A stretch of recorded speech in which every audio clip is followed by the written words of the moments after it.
evening, everyone. I am Madhumita and I'll be moderating today's session. I request all the audience to keep their camera phones as well as microphones off unless you want to ask a question. Hello, sir. It's a pleasure connecting with you at Avantika's Industry Connect. Hi. Yes. So I'll just give a quick introduction about our speaker over here. Bringing in over 12 years of experience, Ranjeet Kumar is head content and strategy upGrad. He's an ideator, digital marketer, storyteller, and everything in between. In his humble career, he has been fortunate to don many hats. He has his career in film direction, moved into television with Channel V, and later to advertising and marketing with stints at Trebo.com and various networks like WPP, IPG, Dentsu, Publicis, are to name a few. His achievements include helping increase Renault India's market share from 2% to 5% FY 2014-16, and last year led the launch of Visa's contactless cards, helped them achieve 8 times growth in 11 months. The same campaign was shortlisted as EFAC's Campaign of the Year by Mumbrella Asia. Today, he moonlights a couple of things: script writing, creative consulting, driving the revenue of a watering hole near his office, and zeroing on his SME idea. Let us welcome our speaker for today, Ranjeet Kumar. Over to you, sir. Hi guys, my name is Ranjeet. I think that was a long introduction. So couple of things. What I'll do is today I'll keep the entire session slightly more interactive, and it'll be great if you guys participate. So let me share my screen and then quickly we'll move on to the topic of today. Just give me a second and let me share my screen.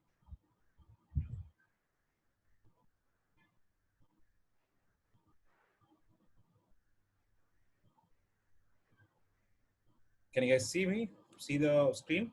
Yeah, we can see that. Outstanding. Okay, great. I think one thing that I would really want to get out of the way when I'm talking about story teching and etc. It's great that we didn't just break the ice and just if you all can just switch on your microphone and just say a loud hello, that will be great, because I prefer, it's very odd doing a session with students not in the classroom. If you all can just switch on your mic and just say hello, that will be great. Hi. Hello. Hello, sir. Hello, sir. Hello. Hello. Hello, sir. Okay, let's synchronize. I'll say one, Hello, sir. and then we'll say hello. 1, 2, and 3. Hello. Hello, sir. Outstanding.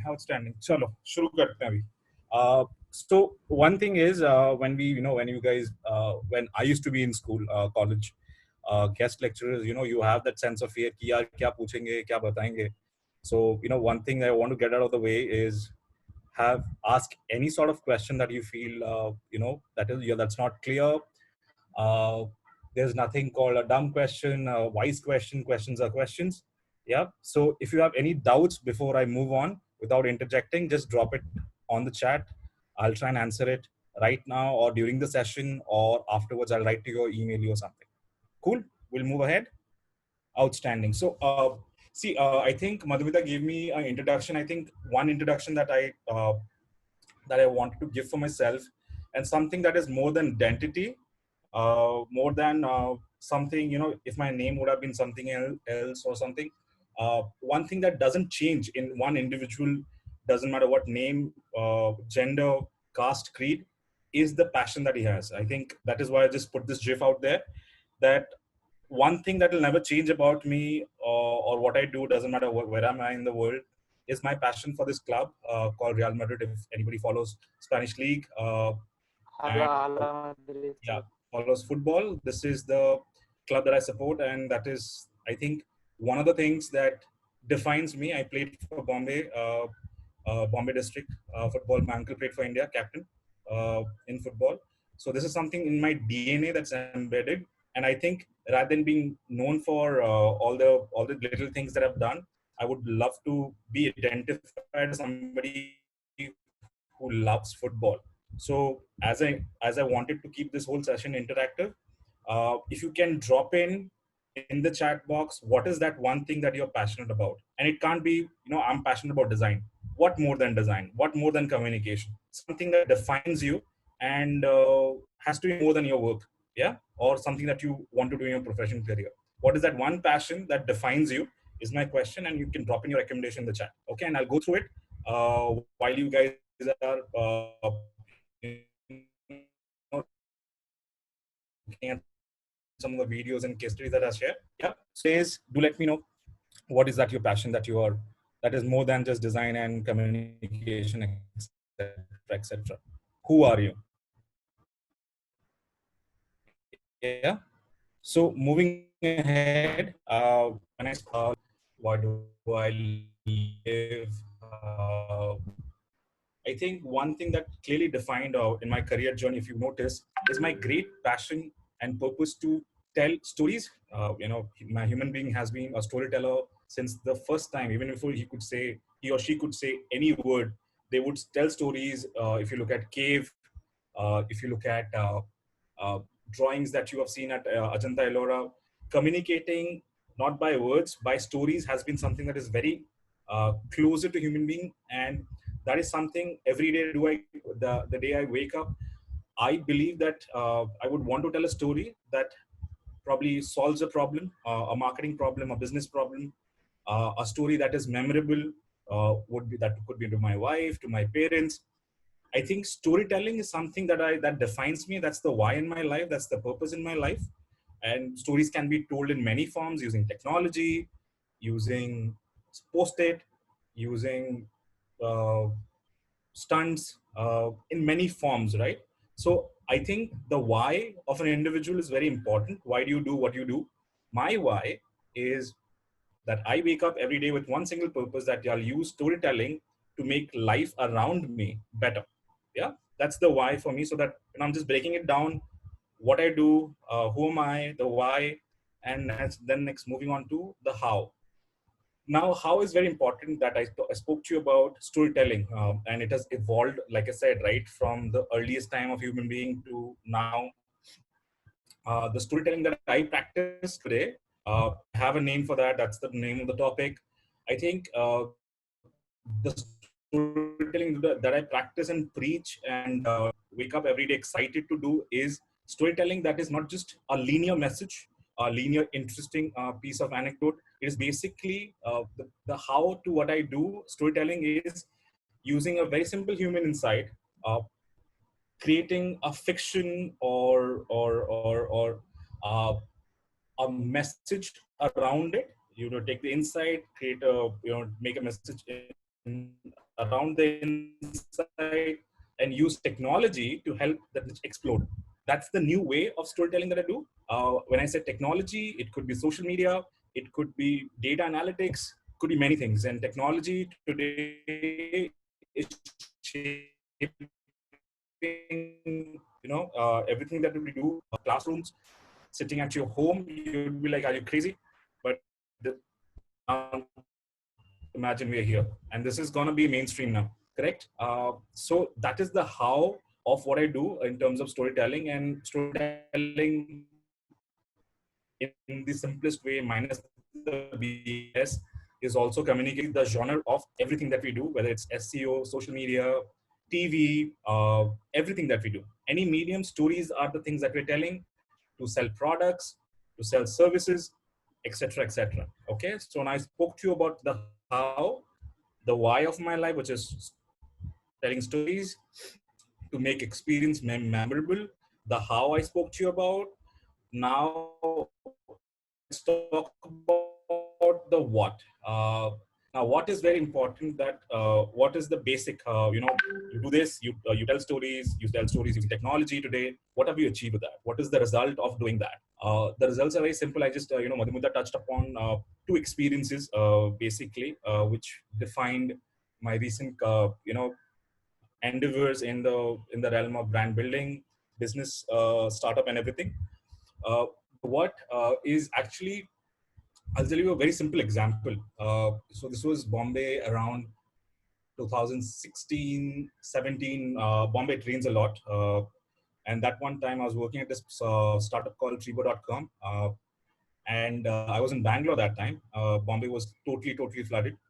And we wanted to, connect with our audience and also be helpful and, cater to one of their needs. And Tribo.com used to be a chain of hotels. So we just using social media, listening, we found out, the rains uh, are way too much. We mapped it to the weather report that's coming in. So we realized we could predict at least an hour before the trains will stop. People will not be able to move from point A to point B. So we called up our city head in Bombay and said that, why don't we do one thing? We open up our hotels for people who are stranded and they can come to Tribo. We'll give them food, etc. for the night, and it's going to be free of charge. So we made a very simple social media creative and we put it out there. This was around evening 4:35. I did that, and because that day it was a slow day, I left from work at around 6:37, saying that no, I'll go home and I'll connect. By the around 8:30, that small post that I shared on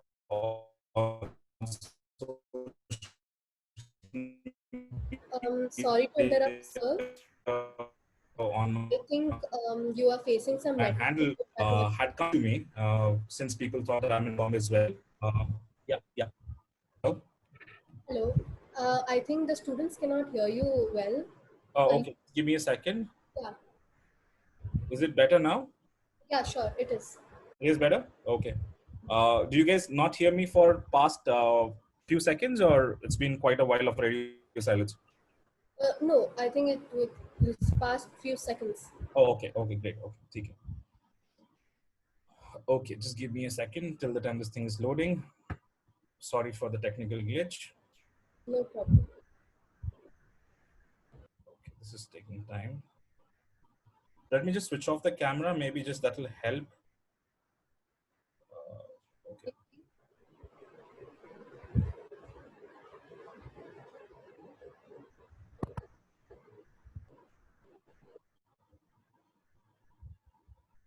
Give me a second. Sorry. Sure, sir.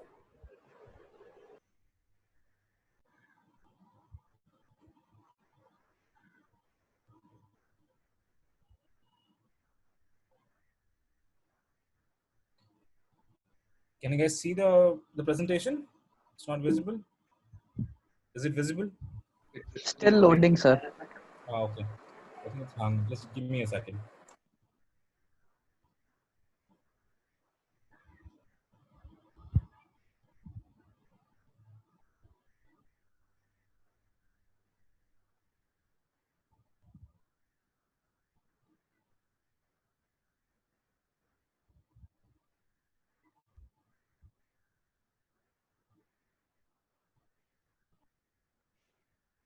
Can you guys see it now? Is it loading?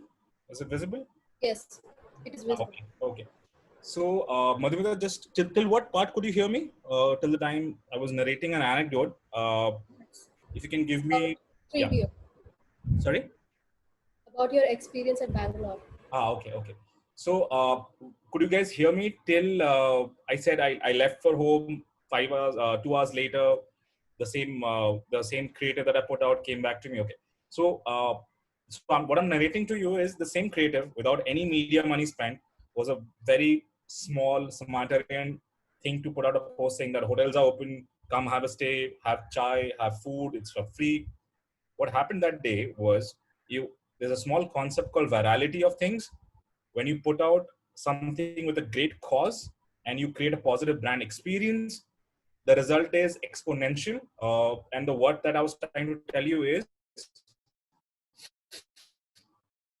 that after that small post, which was a very good initiative, it was nothing creative, got us featured on first post, which is around, if I were to buy that media inventory, would cost me around good 20-25 lakh rupees. I got covered by Mashable, got covered by Mumbai Mirror on the print edition. So what happened was a good deed gave some people a great brand experience, and then media picked up and it became a sensation, saying that Tribo did that, and a bunch of other brands did that, and it became a social conversation. And then what could have been if I had to spend around 50 lakh rupees to get that much amount of media mileage was done by just one simple social media creator. Yeah. So that's net how simple storytelling using the technology at the right time and putting a good, decent, honest message out there, helped the brand that I did work on. Yeah. So that's the what. What is the result of that process? I just gave you on an instant so that we are, where you're able to gauge what it does and the real world application of that. Yeah. So just a second. Yeah. Now, coming to the part that what is the story that today we're going to talk about, the topic, and it's slightly of a tongue twister of the topic. It's called story teching. When I talk about story teching, you guys are aware of the part of what the story, what story is, where stories come from. They come from observations. Many are observations create insight, okay, which is very, very sharp, that people prefer caffeinated drinks, which is Coca-Cola or Pepsi or peptic acid drinks, very sharp inside on which you put a human layer and you create a message, a story, which is scalable. Now, once you have the story, how do you take it to people? How do you make it reach, let's say 50 million, 60 million, a billion people? You use technology to find the people at the right time, at the right moment, and you give them the right message in the same mind frame they're there, and that message again explodes again. It just becomes like a tuning fork. If you've done a bit of physics, you'll understand that when you hit that thing, it keeps on reverberating for a point of time till it doesn't come to still, right? That's a story that travels. Okay.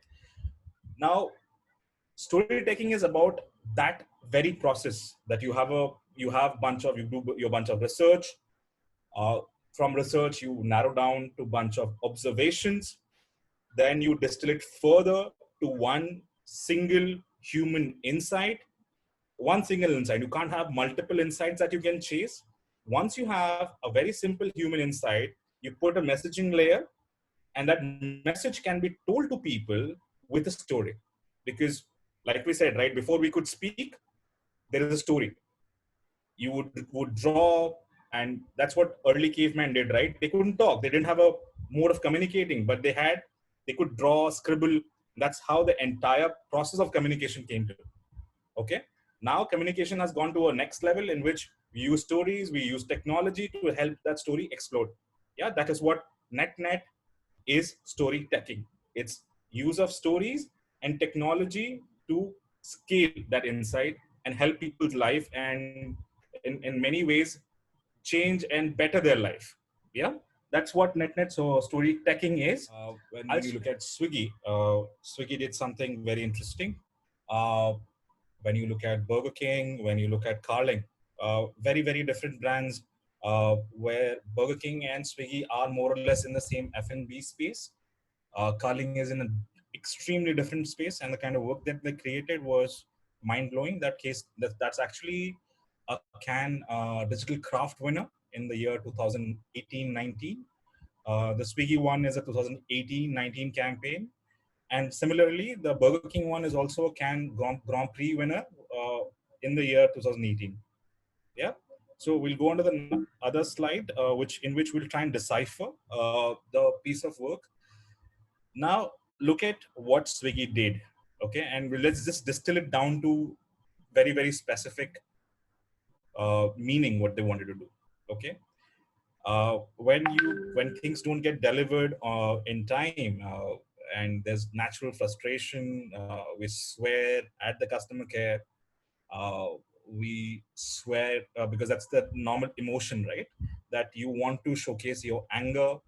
uh, Now, when you move on to how does it relate to the product and services Swiggy offers, Swiggy wanted you to focus rather than the negative aspect, the bad experience that you get when you experience their products, when it's a delay because of a rain or etc. etc. They took the negative sentiment around bad delivery, bad food, and all of that, and turned it into your favorite foods. So they used something called AI, in which when you type your responses on the chat, or you call their customer care to vent out, normally you're using the word deciphering technology that they used. it would change the swears, the F words, the cuss words into something positive. And what happened that they could change the sentiment and give the customer a positive brand experience, not just a coupon that's, hey, sorry, you had a bad experience. Here is a 30 rupees coupon that you can redeem on the other one, other order that you make. This is a great way to turn to actually give brand or consumer a better experience. And at the net, if you combine all your positive experiences that lead to a very, very memorable space in your life, and you are more, as per behavioral science, you are more, what would I say, attuned to buy that same product and services again, and which net drives to loyalty, brand loyalty. And if you guys understand the concept of customer acquisition cost, which is basically saying that if you buy same thing from the same place again and again, you're more loyal. So businesses measure their customer acquisition cost, that they acquire a customer at an X rate, X cost. And over a period of time, if the person and the consumer keeps on buying from them again and again, the customer acquisition cost gets very, very optimized, and net helps the brand and business become more profitable. Similarly, when you look at Carling, it's something that people of your age would more relate to. How the Gen Z is more passionate about the environment, etc., etc., but has a behavior that's totally counterproductive to what they do. They took social media sentiment and behavior, changed it into cause marketing, and in that whole process, they changed the entire e-commerce setup to give brand a very, very immersive experience, and sold a lot more clothes that they could sell usually. Similarly, when you look at Burger King, if you're stuck in the traffic, that's the moment, right? It happens to all of us living in big cities, small cities. You're stuck in traffic. How can that be made into a very, very negative uh, experience as a business opportunity, and you can delight the consumer at the back of it? And if you look at all these three things that what connects all these three case studies is these brands look at something called CX, consumer experience, or BX, brand experience, very related ways of storytelling today. And these are basic stories, right? Customer problems, people swearing a lot is a great insight. How can we turn that as an opportunity to talk about food? How can we use the culture of we want to use reduce the gas emissions and etc into a social behavior? That's what Carling did. How can we talk about urban mobility and turn that into an opportunity for food? That's what Burger King did, and it gave these brands great mind space in the mind of consumers and increase the brand experience at the net of it. And this is where uh, the evolution of user interface, user experiences, it's going to come and converge at one place, which is called, you either call it CX leading to BX, which is brand experience. That's the next phase of how brands and business are built. We will spend less money in advertising, because today, imagine a behavior, right? You pay premium money. uh, let's say an iPhone, their latest ad says iPhone equals to privacy. You pay premium money to buy Netflix, which is video on demand, and you don't want ads. Nobody wants ads. People want experiences, and experience lead to positive stories, and stories lead to positive experiences.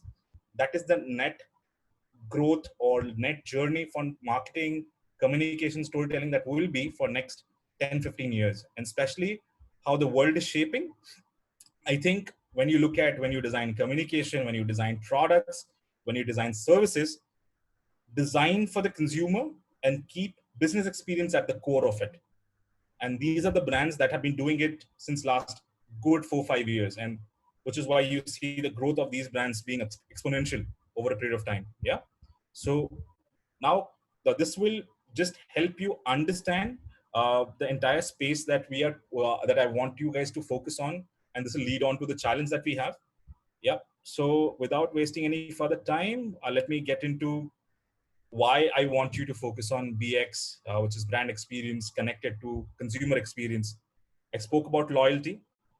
I spoke to you about how positive experience lead to memories and better stories that you live. a better, what would I say, in marketing world, we say top of the mind recall. Let's say you are a supermarket and you want to buy washing powder. What do you remember? You remember Surf. Why? Because dag achhe hain. That's the entire story, right? Dirt is good.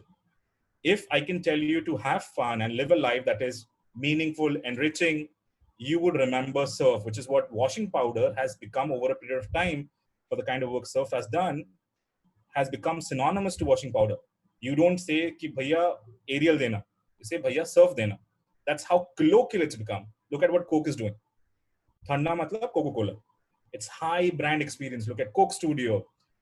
Coke in Brazil, did a piece of work which was on Pride Week, which was so viral in that country. It helped Coke increase its market share by at least 15%. So this is when you're making your own product, services, etc., focus on how you can improve your entire brand experience. And the moment that is that one metric to measure the success of everything that you do. That's how we measure that at upGrad, that whether it's a small social media creative that we make, whether it's a content integration that we do, strategically, we are moving towards a brand experience or a business experience, which will help people come to us versus our competition over a period of time and reduce our customer acquisition cost. Yeah. And that is how you build successful products, services, businesses, and the list is long.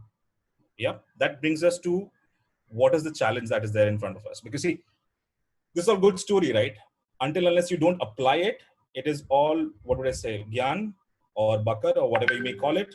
But you need to know the application of that. Yeah. Let's look at the challenge first. What is the challenge that we have in front of us? Now, upGrad faces a very clear problem. Let's say any brand has a problem which it's trying to solve, and that is how the business has become successful.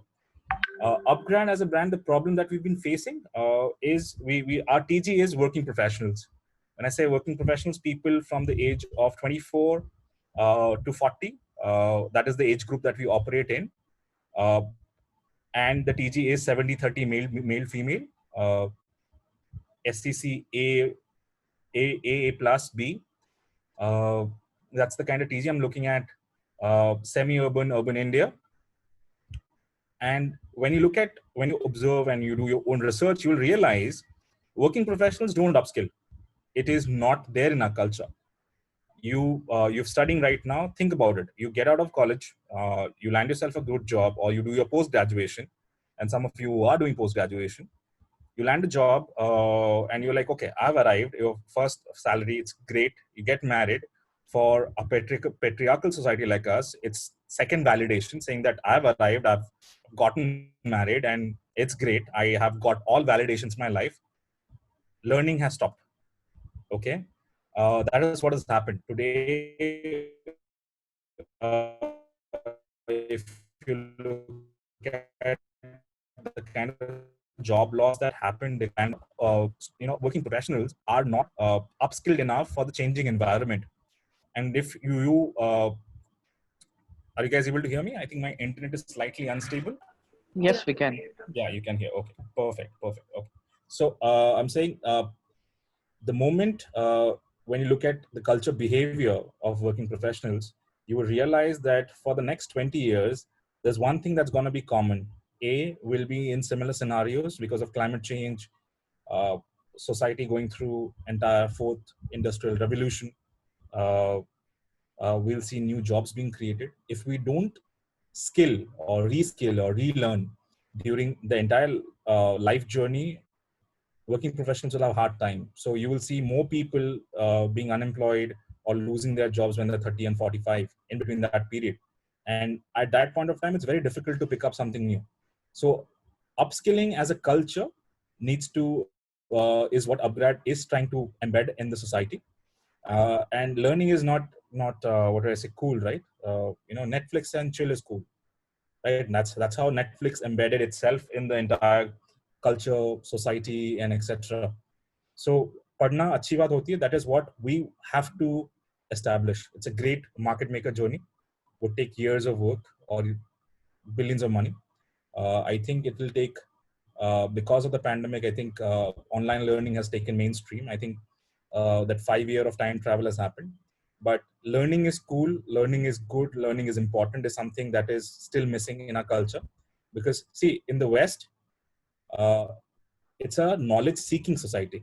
Okay, people love to learn. When you look at libraries being run by governments and etc etc, our culture is about success, is about getting ahead. And once you are ahead, what we believe is, because of the way our society is structured, that we stop reskilling or running. We just settle to a pace. Correct. So net, if I have to boil it down, how would you embed upgrad into a up? How would you embed upgrad and upskilling culture in the society for working professionals? That's the net challenge. Insight being, for reiterating for the audience here, insight being, because India is a patriarchal society, after the first job and marriage and lots of validation, working professionals don't end up upskilling. How would you uh, talk to them using story or story teching, create a positive experience so that they think about skilling and upskilling? You can't scare them, because scaring, it's like, if we're not selling insurance, right? That yaar kal kya hoga kisko pata, to aap insurance le lo. It's not like that. Fear would never give a positive brand experience, and fear could give you incremental benefit, but not long term. And in the journey that upgrad is, it's about lifelong learning. We want to be the coach in which who helps people get get transformational career experience or career outcomes, for that matter. And that's where we are. If there is, I'll take questions on this part, because it's very important that you understand the task and the challenge that we are wanting to do. I just wanted to explain one thing here. If I were to solve this, how would I go? And I think that will give you guys a good case in point how to approach this. Yeah. So without let's go get into the do. How would we do it? How would I do it? What would be my approach? Very simple. Like I said, right? Brand experience don't just communicate, they connect. Now, when I talk about connect, I would definitely use a lot of research on social media, on social behaviors, uh, how I can, excite or attract consumers to look at me, look at my problem statement. It's cool, and connect with them at that. And the moment they, it's like in Facebook, there's a saying called a 0 second creative. When I say 0 second, it's actually an oxymoron. There's nothing called 0 second. What they mean is, you need to grab the attention of the user in the first 3 seconds, because of the entire digital world that has become, and the screen time everybody's spending, there's a lot of ad fatigue. There's a lot of experience fatigue. So you have to create communications in which people connect. You look at Swiggy, right? Let's just look at this approach and look at Swiggy, Carling, or Burger King, right? How would you connect rather than communicate? Okay. People connect to positive experiences. So you have to keep the consumer need at the core of it and connect with them. Okay. If the core need is, hey, I want a job, can you help me get the job in the quickest way possible? Remember, we are not a job portal, but we can be that bridge between learning, becoming more, getting ahead of the queue. So when the market does open up, you are ahead of the queue rather than being behind the queue. So upgrad could be that, and I could approach it like that. So first part is connect, very important. How do you connect? And you have to connect in a very, very cool way. If you become addy, when I say you communicate, they will switch off, because we pay premium money for ads, for not to seeing ads. So remember to connect at a very deeper level. Okay. So moving on to the other part, say we can connect rather than communicate. Second part comes the feel. When I say feel, it is something that is deep, very personal, uh, charged with emotions, and it all comes from deep understanding of needs. If you understand what your consumer wants, uh, what it feels like, what are the emotions that are attached to it. The best way to go about this is put a persona of that individual, look at the motivators, the inhibitors, and from that you will be able to bifurcate the kind of emotions that would drive him to experience, to try a product. And the moment you have that, you'll be able to zero in and get the person to do what you want them to do. Yeah, that's how I would approach it. So we spoke about connect, we spoke, now the part is coming to, it's called feel. So you connect and you attach an emotion to it. Okay, now we have these two things, we connect and we make them attached to an emotion. Okay, now when we move, so we are speaking to them, we have emotion, etc., etc. Now comes the part which is sense. Now, very important, right? If I was looking at this whole thing and I was like, okay, I have connected them with them using social media, or I've connected with them using, let's say IPL is happening. How do I get them to immerse in my brand? I'll give you a small example. So when lockdown happened, right, lots of universities didn't have, what do I say, a virtual classroom. All they had was a Zoom call. And we wanted to, help universities out because we are a learning platform at the end of it. What we did was we opened up our platform free of cost for all universities, okay, in which there will be a virtual classroom. Students can come, students and teachers and universities can come, host their classroom and create classrooms within our platform. Okay, now imagine you do that for free. Okay, now we, as a business, if you do a little bit of research about upGrad, we get universities and we connect them with working professionals who would want a degree from that university, in the most new age way of teaching, and that helps them in the career to in growth perspective. Now a virtual classroom for free of charge. You can ask your questions and all of that, and it's very empathetic in this point of time because I don't have a job, I don't have the money, I want to learn. How can I help? So we had this small initiative, which is part sense, which is understanding the consumer need, creating a small sort of product or a feature within the platform, and immersing the audience in that. That would give you a great, a brand experience, and you want them to come back to the platform. Your top of the mind, or your brand's top of the mind, will be so high that they will not think about the competition because you have been able to positively impact their life. That's net the entire process. So there is connect. How do you connect with them? Then what do you make them feel? And the feeling has to be very, very emotional and positive. You have to immerse them in the entire journey. The immersiveness in the brand and everything that it stands for needs to be anything. It could be audio driven, which is sonic sound. It could be visual. It could be a brand experience, which is physical, or phygital, which is half physical, half digital, and stuff like that. And you create the entire product and services, or your story, or a service, or a feature. You can call it anything. So if I have to tell you what is the challenge, I want you guys to think of a service or a product or a communication or a story or a TV ad, whatever you feel, that would create or embed upgrad or upskilling in the culture of India, okay, for working professionals. That's net the challenge, the process, how I would approach it. And if you keep these three things in mind, it'll be your guiding light. Do understand this is not the silver bullet, how you should do it. Everybody has their own way of work. This is my way. I wanted to share that with you guys. I would request that you find your way of doing this, because if you try and replicate or imitate what works for me, maybe you would not have the better handle on the way it works. Whatever you've been taught so far at the university, use those learnings, create your own rule book, uh, see some of the inferences that I've talked to you about, and then attack this problem. It's very simple. Divide yourself in a couple of, a group of 4, 5, or 6 students group. Don't keep it a long group of 8 people. I think 6 to 7 should be good. Uh, Give me a small pitch of a 2 slider. It's very simple. The slider or the entire concept or a product pitch or a service pitch could be very simple. What is the insight? Write it like a tweet, 180, 280 characters.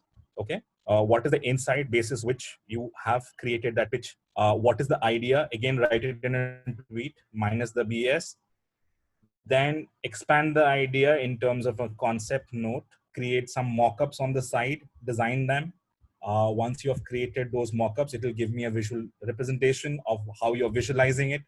And after you've done the insight, the idea in a tweet, the concept bit, then think about the impact that will create. What are your metric in which you'll actually think about the impact of the entire product, services, feature, etc., that you guys plan to create. Yeah. So next week, same time, we'll have a catch up in which I'll deconstruct a couple of case studies that are, in my view, are good, are right on the brief, and we will talk and do a larger Q&A with you guys. And that's how then the entire presentation for the next time will be planned. The deadlines, etc., the faculty team will share with you guys. Right now, I think this is the end of the presentation for me. I wanted to thank you guys for the entire patient display that you guys have given, and open it up for Q&A now. Cool. I'll just go from the slide more. I'll stop sharing and we'll go into Q&A. Sure, Ranjeet. Thank you so much. And the challenge is very interesting enough. I feel our students will be enthusiastic and take up this challenge given by you. If students, you all have any doubts regarding the challenge given by Ranjeet, any doubts, please get your doubts clarified now. You all can turn on your microphones and ask him. Hi Ranjeet, Hatem here. I had a question. Sure. So on all three communication, it leveraged some kind of technology that wasn't uh, before that before that point. So it leveraged that and made a communication around it. So in this challenge also, can we assume some kind of technology advancement at upgrad and then design a communication around it? I'll give you a small example, right? Google Maps have been existing since 10 years. Okay. No brand or business thought about using Google Map and predict billboards and deliver food. Okay. So use existing technology because there will be, think from a business point of view, you're a business owner. Would you create a piece of technology like a Hyperloop, or you want to leverage a piece of technology that already exists? For example, a car or an automobile that's a four-wheel drive. So use existing technology to deliver the service. And technology can't be the idea. Technology is the way or a mode to deliver the story or the service. It's a delivery medium or a deployment medium or execution medium, not the idea. So with Whopper, the entire idea was, okay, people get stuck in traffic, they're hungry and they're irritated. How do I come in at that time and delight them so well when they reach home, they think about Burger King? Yeah. So think about the idea which comes from a consumer problem, and then use technology to deliver that. So that should be the entire linear way of looking at it. Sure, sure. Yeah, got it. Thank you. Thanks. Okay, so Shanaz is asking, I'm confused between storytelling and copywriting. What's the difference? Okay. So copywriting is actually a skill. Okay. It's putting things on paper, writing an ad, uh, writing probably a script, a story. Your grandmother was not a copywriter, right? She had stories. So storytelling is not a qualification. It's not a skill. It is a very simple human value that we put out. Okay. Copywriting is the skill to engineer that habit in a better way and make it commercial and exploit it. That's how people approach it. Everybody is a storyteller, number one. Not everybody is a copywriter because it's a skill. And that's how what's the difference is between the both, in my opinion.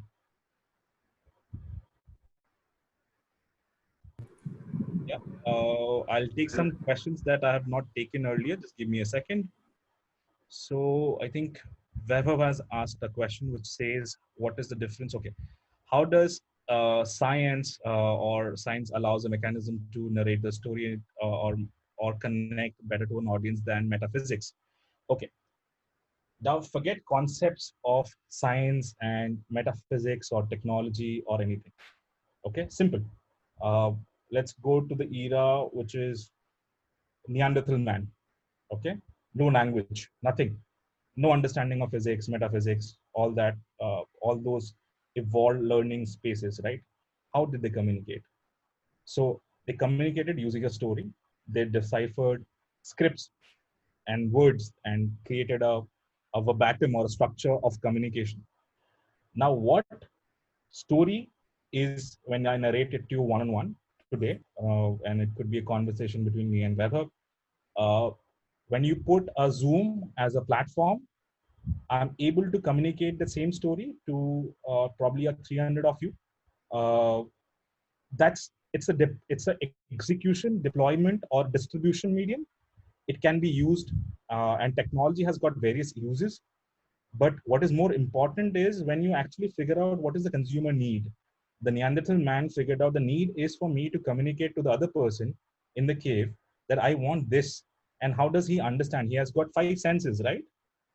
Five senses, very simple. So he drew something on the wall. And that's how the entire journey of storytelling communication started.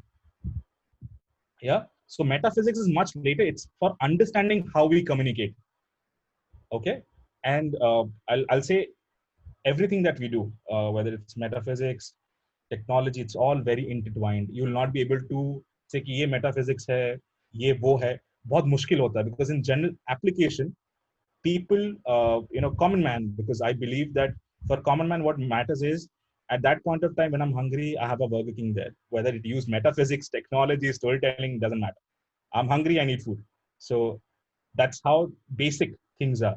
Yeah. And basic things actually create great products. You look at Dunzo, right? You need a Man Friday to deliver, get things done. So they created a product which is basically a virtual Man Friday using an app. And they spend zero money on advertising. And possibly they're one of the best advertised brands in India right now. Yeah. And brands that I look forward to. Yeah. So that's net. What I think, in my opinion, is not the difference, because science can't be compared to each other, but how storytelling is more important than the technology or the streams of science. Yeah. I'll just, so Hello, there's sir. something. Yeah. Sir, hello. It's pleasure to get to talk to you. Actually, I have searched more about you on LinkedIn also. Sure. Sir, I want to ask you something about the narration of the story. Means, for example, when I am trying to write a protagonist, I'm building up the connection between him and audience. Okay. But later on, I want to make audience to feel at that peak and then turn into him in antagonist. Okay. Okay. So, what is your suggestion to make a protagonist into antagonist by just one incident, by just one click? Okay. So very simple. I'll try and address it from 2 points, which is one is an ad point of view and a point of view of a film. Okay. From a point of view of a film, there's a David Fincher film called Seven. Okay. Yes. With Kevin Spacey, Brad Pitt, Morgan Freeman. Kevin Spacey plays the role of a serial killer. So spoiler alert. If you guys see it, there's no point. Still, the film is very interesting. At the end, there's a point in which the character turns gray, and Brad Pitt turns gray, and from a cop, he becomes a convict felon because he ends up killing Kevin Spacey for out of rage, which is Seven is based on Seven Deadly Sins. So it's called a character's journey or a protagonist's journey. And as long as you keep it believable and you come from his persona, right? Motivators, inhibitors, what is driven. And if you look at that entire film as a subject, you'll see Brad Pitt wants to be a good husband, but isn't he's trying real hard, loves his wife a lot, and wants to make things right. But when he finds his wife head severed and packaged and delivered by DHL on a field, he just loses his shit. And then rage, the last sin, takes over, and he kills Kevin Spacey. So when you can justify and connect the motivators, inhibitors, and flip the story on its head, and at the end of the film, you feel bad for Brad Pitt because his wife is dead and all of that. It's a mixed emotion. And when you flip the story, you realize that Kevin Spacey just wanted to, express that we all humans, we all are mortals, and there's a gray to everyone. That's the entire journey of the Seven Deadly Sins. Everybody is capable of that, and there is no, and that's what Morgan Freeman says, right? There's nothing about wrong or right. It's about right time, right space, what happens. Now, from an ad point of view, there's this ad called Honda Type R, Honda Civic. So it was a simple ad, which actually was more or less a website. When you actually hit R on your keyboard, it will show you two versions of a story: the positive side and the negative side. Which was Honda Type R, Civic Type R. It showed what it can do. It can be a positive car, which is a family car, and you can go to a picnic or a drive-through movie session, or also you can use it for to rob a bank. So it talks about speed.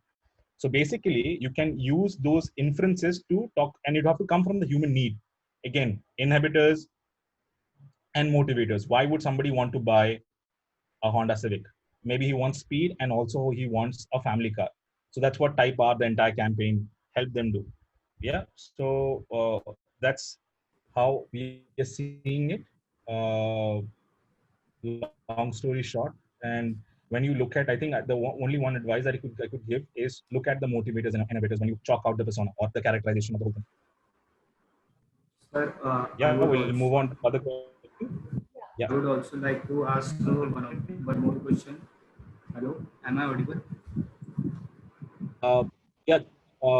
Just to be fair, because there are other questions, let me take them. Let me address those questions. I will come back to you if you have time. Is that okay?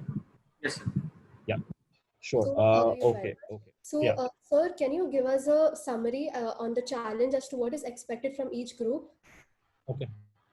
Okay. Like I said, I gave you the format of insight in a tweet, an idea in a tweet, and the concept, and then the impact that the concept would have. I'm just looking at a one slider. It's a concept card.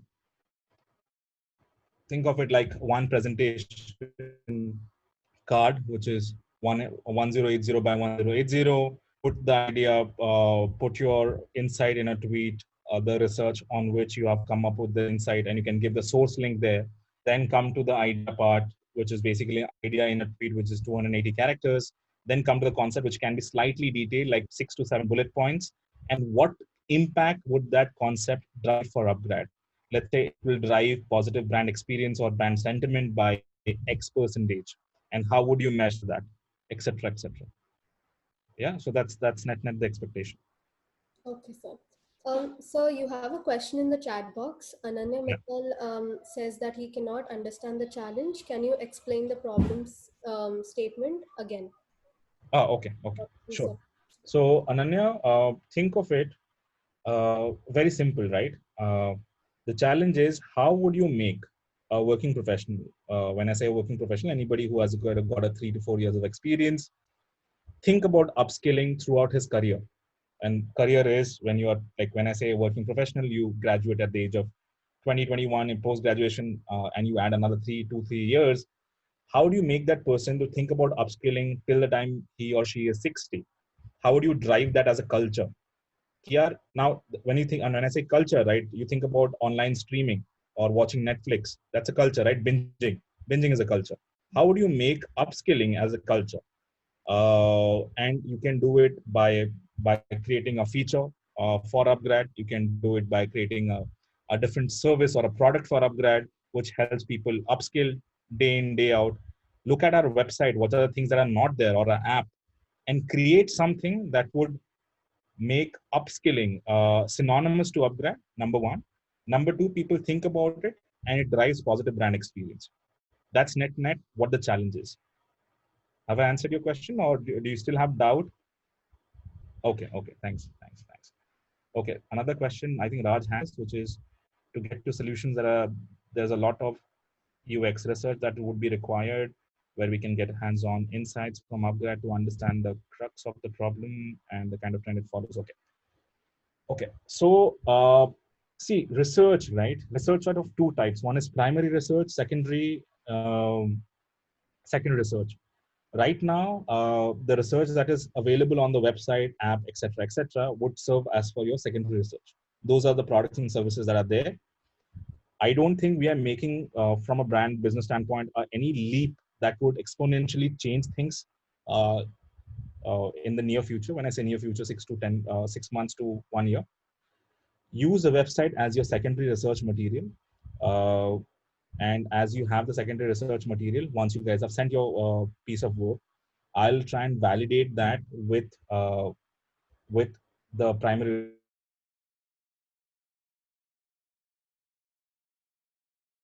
practice here. Uh, two case studies or pitches or ideas that are very much aligned to what we plan to do. And that will, the second session, which is actually a cliffhanger for this month, do secondary research and belt out the best solution possible. And come back on next session, and I'll be able to tell you which way, where is upgrad headed, what we plan to do, what we did in the past, and it will give you a better handle on how edtech is shaping up. Cool. So you were breaking up in the between. I'm so sorry. Okay. Till which part could you hear me? Somewhere in the center where you're talking about primary research and secondary research. Okay. Did you hear the other part? Okay, let me reiterate. No sweat. So all I'm saying is you can use the app and the website as your secondary research material. Primary research is confidential. I'll not be able to share for reasons of data protection that we practice here. Roll in your what would I say, your assignment challenge or on the hackathon. I would validate it with the primary research that we have done, and if you've done your secondary research based on our app and the website, you would be 70, 75, 80% accurate. And still, it's a hackathon, right? We always shape the product and we look at a real world application if things align. So use the app website for your secondary research, and also third party Google or edtech material that is available on the internet. So thank you. Yep. Mm-hmm. Anything else? Any other question that I want to be addressed? Any other questions from the students? Let me just scroll.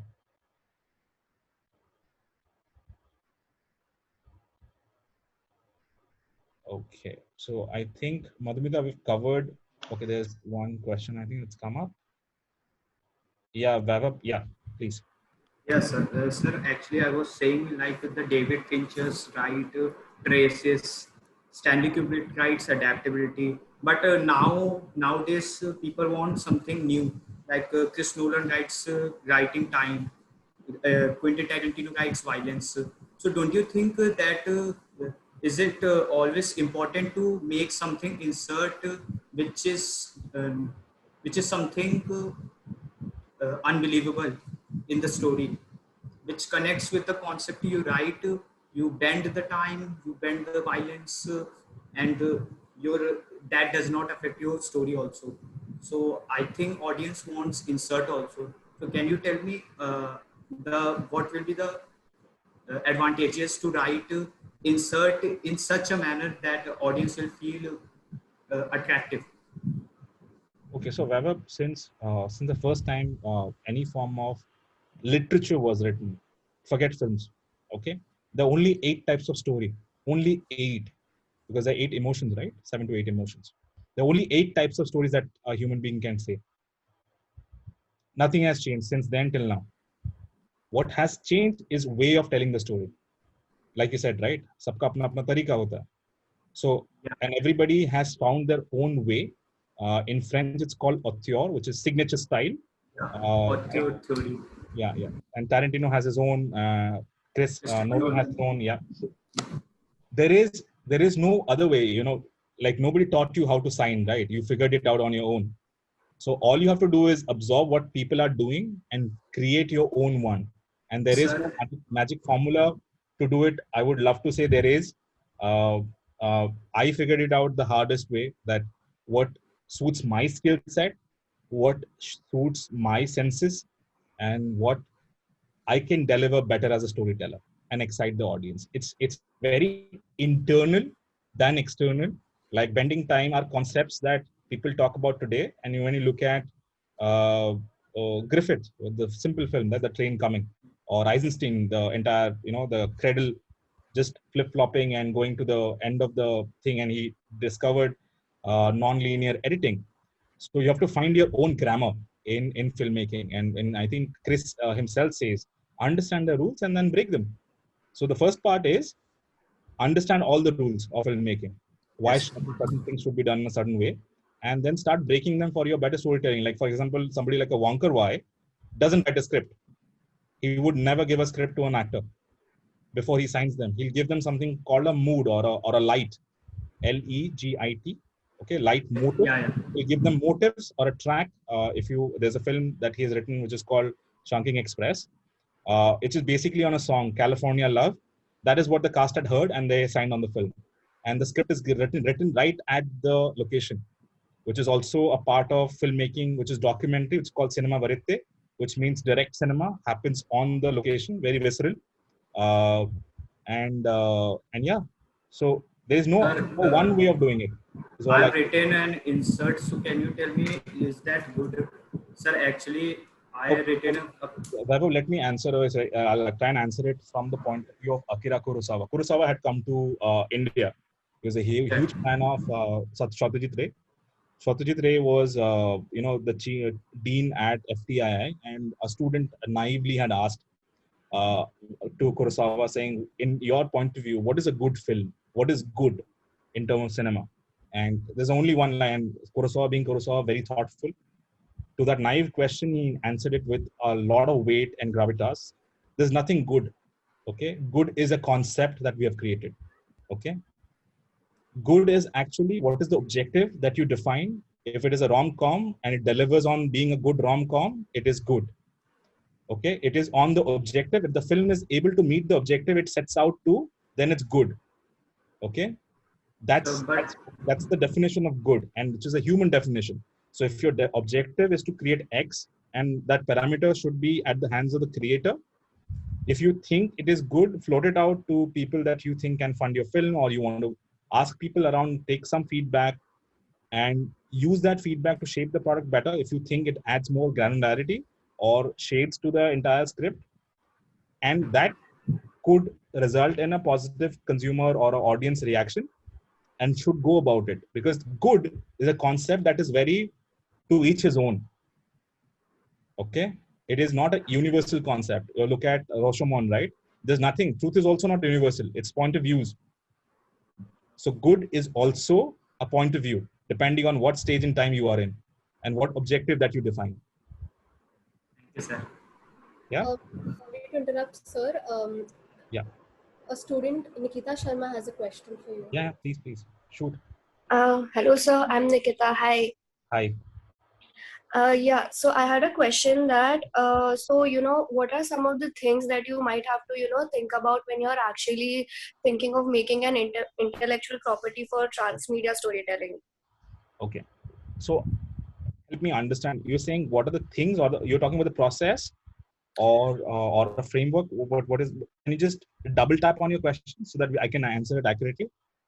Right. So, if I have to create a an intellectual property for transmedia storytelling, right? So, how do I actually go about it? So, I think I'm pretty much asking about the process of how to actually start about it. Okay. So I'll tell you my way, which is a little bizarre and works for me. I take two unrelated things. Okay, two unrelated. Let me give you a small example. I was working on a campaign for the Visa. Visa wanted to launch contactless cards, which was basically a chip, encrypted chip enabled on your credit card, debit card, and the moment you hover 6 inches or 4 inches above the machine, the POS machine, point of sale machine, the payment goes through. Okay, and it is basically a flex gesture. And look at the gesture on the camera, which is basically like this, which is flexing. Also in our culture, it's also called tapping. Okay. Right. And tapping is something that we do. It's a very innate habit of human beings. Imagine you looking at a piece of wood and you tap, right? You do tuck tuck. Kyun karte ho, pata nahi. When you look at the watermelon, you tap, which is again the flexing action. Okay. When you if I have to give you another example, when you look at chole bhature, which is basically the entire bhatura fluffed up, you tap to get the steam out. So there are lots of these micro moments that is created. So what I did, because I wanted this campaign to travel beyond TV, beyond social media, beyond everything, I connected to a very simple cultural habit. Okay. Then I used different, what would I say, points of micro moment journey. For example, example, social media people tap when you like something on the phone. And I created interactive points using, let's say, wood, or I created an immersive website. So basically, the simplest way of doing this is find a cultural truth or an insight that is scalable beyond a medium. Because, like you said, right, transmedia, you don't know where all it could go. So on an evening when I was very confused, on the day I was cracking that campaign, it was late in the night, and I was like, okay, I don't have something substantial. I have a film. Then this struck me, just tap to pay with Visa. It is Visa's global campaign for contactless. And then I realized that if you connect it to a truth which is very human, language would not matter, creed, caste, nothing would matter. So find that very simple cultural truth or insight that connects human beings to human beings. So language, everything becomes agnostic then. So find the insight and then use technology or storytelling to deploy it. So you have a story, you have an insight, you have a story, you deploy it using technology. I think you'll be there. All right, thank you, sir. That does answer my question. Sorry, I couldn't hear you. I said thank you. That does answer my question, so I'll get on that. Okay, great. So we'll close the session if there is any no other questions. Sure. Before concluding this session, I would like to make an announcement to the students that right now in the chat box, there will be a link to an Excel sheet wherein you all can put in your names and form your groups. And the submission date is 7th October. So a drive link will be sent over to you all through mail. So you all can submit your submissions over there. The deadline is 7th October, 10 p.m. in the night. Thank you.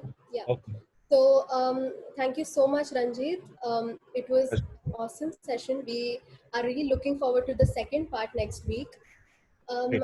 And I really thank you for taking out time and conducting this outstanding hackathon. I hope it was useful Yeah. and look forward. We look forward to your next visit with some amazing work from us participants. Thank you. Super. Thank you. Bye-bye. Bye-bye.